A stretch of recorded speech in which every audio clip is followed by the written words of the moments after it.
नमस्कार। मैं ललित कुमार ठाकुर उपस्थित हूँ एक नया विषय के साथ। आज हम बात करने वाले हैं लैंड रिसोर्स मृदा संसाधन के संदर्भ में। इससे पूर्व पार्ट 1 में हमने बात किया था मृदा के निर्माण प्रक्रिया के बारे में। यदि आपने नहीं देखा है तो आप जाके तुरंत देखिए प्लेलिस्ट में। आज हम बात करने वाले हैं मृदा के वर्गीकरण के संदर्भ में। याद रखेंगे हम लोग लैंड रिसोर्स भूमि संसाधन के संदर्भ में बात कर रहे हैं और इसके अंतर्गत पार्ट 2 है और इसमें बात करने वाले हैं मृदा का वर्गीकरण के बारे में। तो चलिए शुरू करते हैं मृदा का वर्गीकरण। मृदा का वर्गीकरण। मृदा निर्माण एक सतत प्रक्रिया है जिसके अंतर्गत अनेक तत्वों के सहयोग एवं प्रक्रियाओं से मृदा का निर्माण होता है। मिट्टी की संरचना, रंग, गहराई, जल ग्रहण क्षमता, संगठन, पोषक तत्व आदि में एकरूपता नहीं पाया जाता है और इसी भिन्नता के आधार पर विभिन्न कटिबंधीय या फिर विभिन्न क्षेत्रों में विभिन्न जलवायु दशाओं में मृदा का भिन्न भिन्न स्वरूप पाया जाता है। तो चलिए बात करते हैं कि आखिरकार कितने प्रकार पाए जाते हैं, इसका वर्गीकरण कैसे किया जा सकता है। मिट्टियों का कटिबंधीय वर्गीकरण, जोनल क्लासिफिकेशन ऑफ सॉइल्स। कटिबंधीय आधार पर मिट्टियों को दो प्रमुख वर्गों में बांटा जाता है जिसमें पेडाल्फर एवं पेडोकॉल मिट्टियाँ के नाम से जाना जाता है। देखिए, जोनल क्लासिफिकेशन दो आधार पर किया जाएगा। पहला पेडाल्फर है और दूसरा पेडोकॉल मिट्टी। और इस पेडाल्फर और पेडोकॉल मृदा के अंतर्गत तमाम तरह के मृदा आते हैं। तो चलिए सबसे पहले बात करते हैं पेडाल्फर मिट्टियाँ। पेडाल्फर का अर्थ होता है ऐसी मिट्टियाँ समूह जिसमें एल्युमिनियम और लोहे की प्रधानता होती है।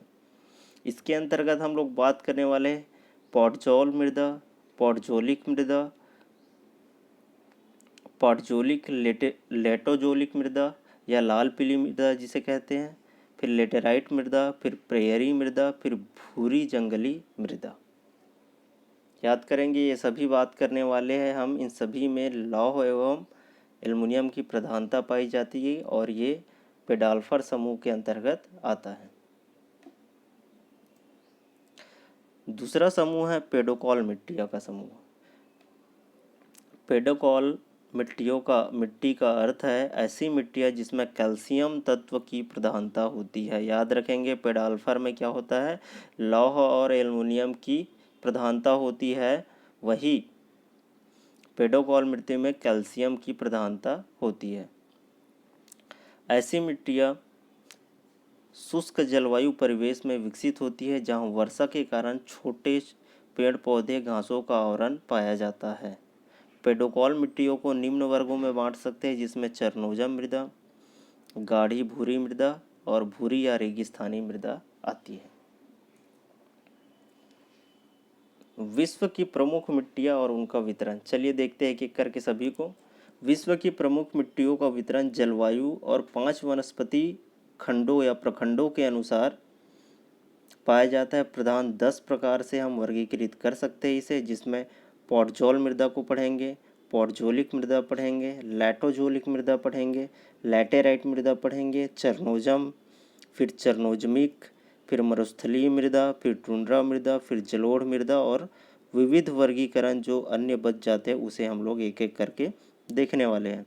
तो चलिए शुरू करते हैं। विश्व में प्रमुख मृदा एवं उसका वितरण किस प्रकार से है, देखते चलेंगे इनकी क्या क्या विशेषताएं है और किन किन क्षेत्रों में ये पाया जाता है।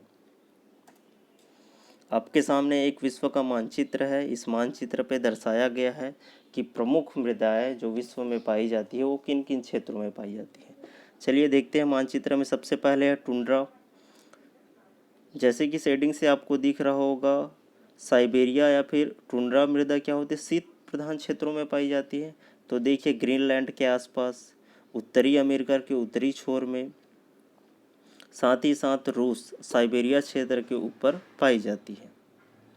अगला है पोडजोल मृदा। ठीक है, पोडजोल मृदा उत्तरी अमेरिका के मध्य भागों में तथा रूस और यूरोप के भागों में पाया जाता है। साथ ही साथ रूस और यूरोप के भागों में पाया जाता है। अगला है भूरी जंगली मृदा। ठीक है, भूरी जंगली मृदा है जो मुख्य रूप से जो मुख्य रूप से एशिया में पाया जाता है, साथ ही साथ एशिया तथा इंडोनेशिया के कुछ क्षेत्रों में पाया जाएगा, साथ ही साथ यूरोप के क्षेत्रों में पाया जाता है। अगला है हमारा लेटराइट मृदा। लेटराइट मृदा एशिया में तो पाया जाता है, एशिया और भारत में, साथ ही साथ ऑस्ट्रेलिया के पूर्वी छोर में पाया जाएगा, साथ ही साथ अफ्रीका के मध्यवर्ती भागों में, यूरोप के दक्षिण भाग में, साथ ही साथ अधिक मात्रा में यह पाया जाता है दक्षिणी अमेरिका के उत्तरी पूर्वी भागों में। अगला है हमारा चरनोजम मृदा, जिसे काली मृदा के नाम से भी पुकारा जाता है। चरनोजम मृदा जो है मुख्य रूप से देखिए अफ्रीका के दक्षिणी भागों एवं उत्तरी मध्य भाग, उत्तर पश्चिम भाग एवं दक्षिण अमेरिका के मध्य दक्षिणी भागों में मुख्य रूप से पाया जाता है। अगला है लाल और भूरी मृदा। लाल और भूरी मृदा, रेडिश ब्राउन, ये मृदा मुख्य रूप से एक तो एशिया के उत्तरी एशिया के भागों में पाया जाता है, साथ ही साथ उत्तरी मध्य अफ्रीका तथा मध्य ऑस्ट्रेलिया एवं साथ ही साथ दक्षिण अफ्रीका के मध्य पूर्वी भागों में पाया जाता है।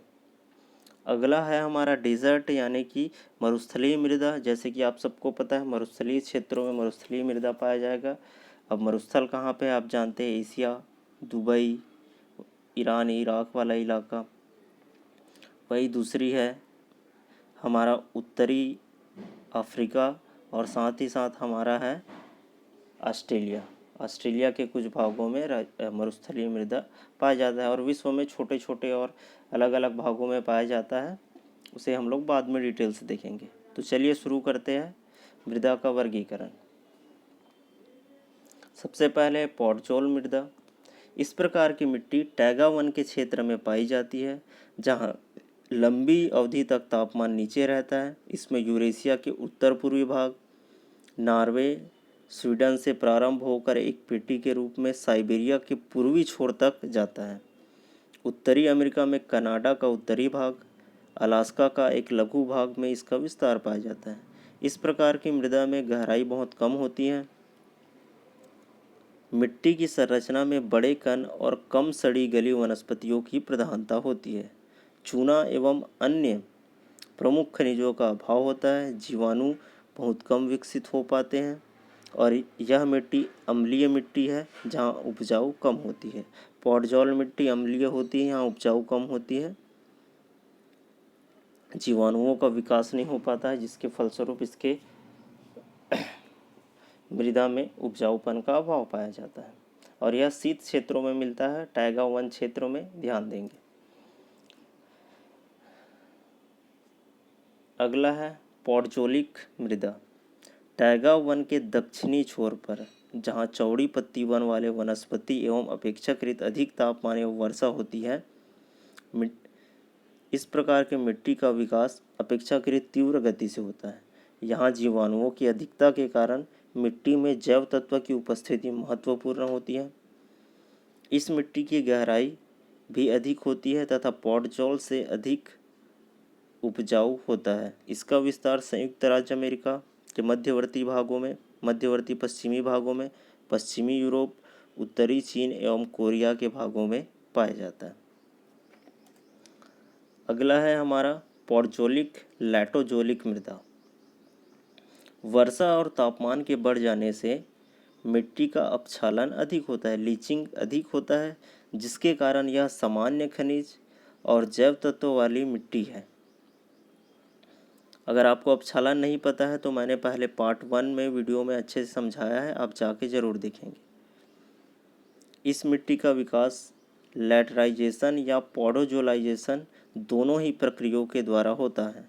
इन दोनों टर्म को भी मैंने पार्ट 1 में समझाया है, तो जाकर ज़रूर देखें। लेकिन वनस्पति अंश की उपस्थिति के कारण इसके रंग, रूप और पोषक तत्व घटते बढ़ते रहते हैं। इस प्रकार की मिट्टी दक्षिण ब्राज़ील के पठार, दक्षिण पूर्वी संयुक्त राज्य अमेरिका, दक्षिण पूर्वी चीन, दक्षिण अफ्रीका के मध्यवर्ती भाग, प्रायद्वीपीय भारत के उत्तरी पूर्वी भाग तथा दक्षिणी जापान में पाया जाता है। कृत्रिम उर्वरकों की सहायता से इस प्रकार की मिट्टी में का प्रयोग मतलब सघन कृषि हेतु किया जा सकता है। अगला देखते हैं लेटेराइट मृदा। उष्णार्द्र सघन वनस्पति वाले क्षेत्रों में इस प्रकार की मिट्टी विकसित होती है। अत्यधिक क्षालन के कारण इसके ऊपरी स्तर में लौह एवं एल्युमिनियम के बड़े कण सर्वाधिक मात्रा में पाए जाते हैं। बड़े कण वाली मृदा में उर्वरक बहुत कम होती है, जिसमें जैव अंश भी कम पाया जाता है। लेकिन ढलुई भूमि, ढाल युक्त भूमि पर यह पतली होती है। लौह तत्व की उपस्थिति के कारण इसका रंग क्या हो जाता है, लाल हो जाता है। आयरन ऑक्साइड के कारण इसका रंग क्या हो जाता है, रेड दिखाई देता है। इस प्रकार की मिट्टी मुख्य रूप से अमेजन घाटी, मध्यवर्ती अफ्रीका, प्रायद्वीपीय भारत तथा दक्षिण पूर्वी एशिया में पाया जाता है। अगला है चरनोजम मिट्टी। इसे काली मिट्टी के नाम से भी जाना जाता है। घास प्रधान क्षेत्रों में विकसित होने के कारण इस मृदा में जैव पदार्थ की प्रधानता होती है। साथ ही साथ नाइट्रोजन भी पर्याप्त मात्रा में उपस्थित होता है। यह पूर्ण विकसित मिट्टी है जिसमें सभी स्तर विकसित और पर्याप्त मोटाई में पाए जाते हैं। इसके मध्यवर्ती स्तर पर चूने का जमाव भी पाया जाता है। खनिजों, जैव तत्वों और महीन कण वाली यह मिट्टी बहुत या सर्वाधिक उपजाऊ मानी जाती है। इसका विस्तार संयुक्त राज्य अमेरिका के मध्यवर्ती पश्चिमी भाग, पंपास क्षेत्र एवं रूस में पश्चिम से पूरब की ओर एक सक्रिय पट्टी के रूप में विकसित है।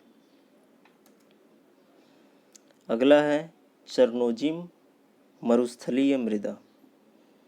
इसे स्टेपी घास क्षेत्र की मिट्टी भी कहते हैं। घास और कम वर्षा के परिवेश में विकसित यह मिट्टी भूरे रंग की होती है। केशिका क्रिया के कारण मिट्टी के ऊपरी स्तर में चूने की प्रधानता होती है तथा जैव तत्व कम पाया जाता है। क्योंकि घास बहुत छोटी होती है और लघु अवधि तक जिंदा रहती है, इसकी मोटाई अपेक्षाकृत कम होती है। यह सामान्य मिट्टी होती है। इसका विस्तार दक्षिण अमेरिका के एंडीज के समानांतर एक पेटी तथा रॉकी पर्वत के समानांतर मिलती है। मध्यवर्ती पूर्वी एवं दक्षिणी भाग तथा ऑस्ट्रेलिया के पश्चिमी भाग में भी पाया जाता है। अगला है मरुस्थलीय मृदा। जैसे कि मैंने बताया था, मरुस्थलीय क्षेत्रों में मरुस्थलीय मृदा पाया जाता है। उष्ण शुष्क मरुस्थलों में विकसित इस प्रकार की मिट्टी बहुत कम गहरी होती है। इसके स्तर अविकसित अवस्था में होते हैं। इसमें जैव तत्व की कमी पाई जाती तथा मिट्टी में चूने की प्रधानता होती है, जो केशिका क्रिया के प्रतिफल ऊपर की ओर आ जाती है। यह अनुपजाऊ मृदा है। इसका विस्तार संयुक्त राज्य अमेरिका के मरुस्थलीय क्षेत्रों में सहारा, कालाहारी, पश्चिमी और मध्यवर्ती एशिया के चेक तथा मध्यवर्ती ऑस्ट्रेलिया में पाया जाता है। अगला है हमारा टुंड्रा मृदा। अत्यधिक ठंड में टुंड्रा में मिट्टी का विकास न्यूनतम हो पाता है। मिट्टी की मोटाई न्यूनतम होती है। इसमें खनिज तथा जैव पदार्थ दोनों ही कमी जाता है। अधिकांश समय यहाँ क्या होता है, यह मृदा बर्फ में जमा होता है। अगला है जलोढ़ मृदा।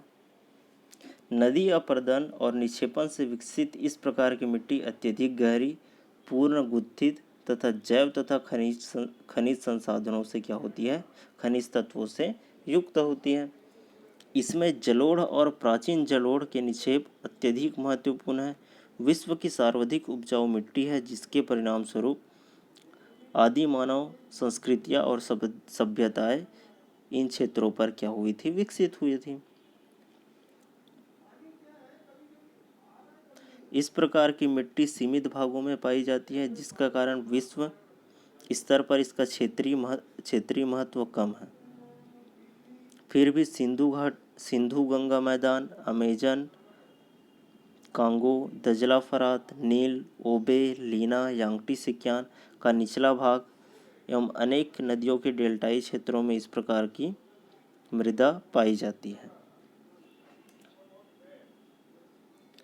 अगला है और अंतिम है विविध वर्गीकरण।